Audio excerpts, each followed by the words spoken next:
ओम शांति।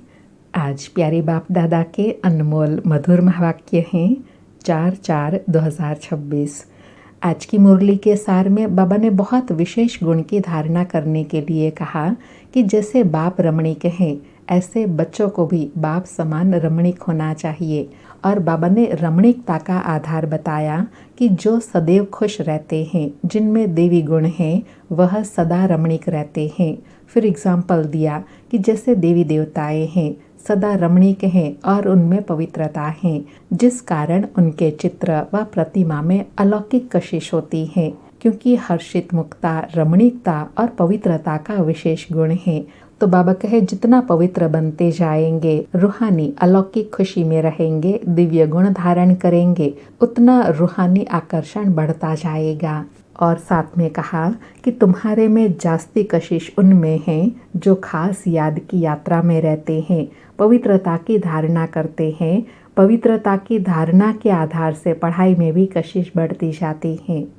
फिर विशेष प्रश्न पूछते हुए कहा कि यह तो बच्चे पक्का निश्चय कर यहाँ आए होंगे कि हमारा बाप भी वही है, पढ़ाने वाला भी वही है, साथ भी वही ले जाने वाला है, जो कल्प पहले भी हमको अपने साथ ले गए। तो बाबा कहे सदैव इस चिंतन में रहेंगे, अल्फ और बे की याद में रहेंगे तो सदैव हर्षित रहेंगे। फिर ईश्वरीय कमाई के लिए कहा कि यह सच्चा बाबा तुमको सच्ची कमाई करा रहे हैं। यह सच्ची कमाई ही साथ चलती है 21 जन्म के लिए। तो इस पढ़ाई में बच्चों को बड़ा खबरदार रहना है। तुम हो साधारण, तुमको पढ़ाने वाला तो बिल्कुल साधारण रूप में है। हमारे मम्मा बाबा भी कितने साधारण हैं, तो हमको भी साधारण रहना है। तो बाबा कहे साधारण क्यों रहना है? क्योंकि तुम वनवाह में हो। फिर वनवाह का आध्यात्मिक भाव समझाते हुए कहा कि वनवाह का रिवाज इसलिए रखा है कि कोई भी अभिमान देह का व कपड़ों आदि का ना हो। और अंडरलाइन कराते कहा कि तुम वनवाह में ऐसे साधारण रहते हुए कोई को भी इतना ऊंचा ज्ञान दो, इतना नशा चढ़ा हुआ हो तो उससे तीर लग जाएगा। बाबा कहे भल बर्तन मांजते रहो व कपड़ा सफाई करते रहो, तुम्हारे सामने कोई आए तो जट उनको अल्फ की याद दिलाओ। तुमको वह नशा चढ़ा हुआ हो और सादे कपड़ों में बैठ किसी को नॉलेज देंगे तो वह भी वंडर खाएंगे, इनमें कितना ऊंचा ज्ञान है। और फिर एग्जाम्पल देते हुए कहा कि जैसे ब्रह्मा बाबा अपना मिसाल बताते हैं, समझो हम बच्चों के साथ कोई खेल कर रहा हूँ, कोई जिज्ञासु आ जाते हैं तो जट उनको बाप का परिचय देता हूँ। योग की ताकत व योग बल के कारण वह भी वहाँ ही खड़ा हो जाएगा तो वंडर खाएगा कि यह तो इतना साधारण है और इनमें इतनी ताकत है। फिर भी वह कुछ बोल नहीं सकेगा, ऐसा रूहानी आकर्षण देखकर स्तब्ध हो जाएगा। बाबा कहे मुख से कोई भी बात निकलेंगी नहीं। जैसे तुम वाणी से परे हो वैसे वह भी वाणी से परे हो जाएंगे। और बाबा कहे यह तब होगा जब अंदर में रूहानी नशा होगा, एक अल्फ और बे की याद में रहेंगे, तब स्वयं भी अलौकिक नशे में रहकर अनेक आत्माओं को भी अलौकिक अनुभूति करा सकेंगे। फिर अटेंशन दिलाते कहा कि बाबा सदैव कहते हैं तुम्हारे पास ज्ञान तो है परंतु योग का जौहर नहीं है। प्योरिटी और याद में रहने से ही जौहर आता है। याद की यात्रा से तुम पवित्र बनते हो, ताकत मिलती है। और साथ में कहा कि जैसे बाप नॉलेजफुल हैं, उनके तुम बच्चे अब नॉलेजफुल बन रहे हो नंबरवार पुरुषार्थ अनुसार। कोई कोई को बहुत नशा चढ़ा रहता है, वह बाबा का बच्चा बनकर और बाबा से पूरा वर्षा नहीं लिया तो बच्चा बनकर ही क्या किया। वह रोज रात को अपना पोतामेल देखेगा। बाबा कहे जो व्यापारी लोग होते हैं ना, वह पोतामेल अच्छा संभाल सकेंगे। और विशेष कहा कि जो अनन्य बच्चे हैं वह सारा दिन यही ख्यालात करते रहेंगे, कोई भी आए तो उनको हम कैसे रास्ता बताए। बाबा कहे तरस आना चाहिए, अंधों की लाठी बनना है। और साथ में स्मृति दिलाई कि तुम व्यापारी हो, तुम अपने नफ़े नुकसान को समझते हो तो रोज़ खाता देखो, मुरादी संभालो, घाटा है व फायदा है। बाबा कहे यह सौदा है ना, इसलिए बाबा को सौदागर व रत्नागर कहा जाता है। वह आकर ज्ञान रत्नों का सौदा देते हैं, पुराने अवगुणों रूपी कखपन लेते हैं और दिव्य गुणों की धारणा कराते हैं। बाबा कहे, यह भी तुम बच्चे जानते हो, सब नंबरवार पुरुषार्थ अनुसार हैं, सब कोई शुरुड़ बुद्धि नहीं है। बाबा कहे, कहीं तो एक कान से सुनते हैं फिर दूसरे कान से निकल जाता है, जोली में जैसे छेद से निकल जाता है। इसलिए बाबा कहे, सदा ज्ञान रत्नों से अपनी जोली भरपूर रख, सबको दान करना है। कहा जाता है, धन दिए धन ना खुटे। अविनाशी ज्ञान रत्नों का दान करना है, क्योंकि बाबा कहे, तुम रूप बसंत हो। बाप भी रूप बसंत, तो बच्चों को भी रूप बसंत बनना है। और विशेष स्मृति दिलाई कि तुम्हारी अब चढ़ती कला है, तुम ब्राह्मण पहले नंबर के जिन्न हो। कहानी है ना, जिन्न ने कहा हमको काम नहीं देंगे तो खा जाएंगे, तो उनको काम दिया, सीढ़ी चढ़ो और उतरो। तो बाबा कहे, तुम जिन्न हो, दूसरे कोई फुल सीढ़ी चढ़ते नहीं हैं, तुम ही पूरे 84 जन्मों की सीढ़ी चढ़ते हो और उतरते हो। और बाबा ने अपनी विशेष पहचान देते हुए कहा कि बाप कहते हैं, मैं तुम्हारा बाप हूँ, तुम मुझे पतित पावन कहते हो ना, मैं सर्वशक्तिमान ऑलमाइटी अथॉरिटी हूँ, क्योंकि मेरे पास सदैव 100% पवित्रता रहती है। मैं बिंदी रूप अथॉरिटी हूँ, सब शास्त्रों का राज जानता हूँ।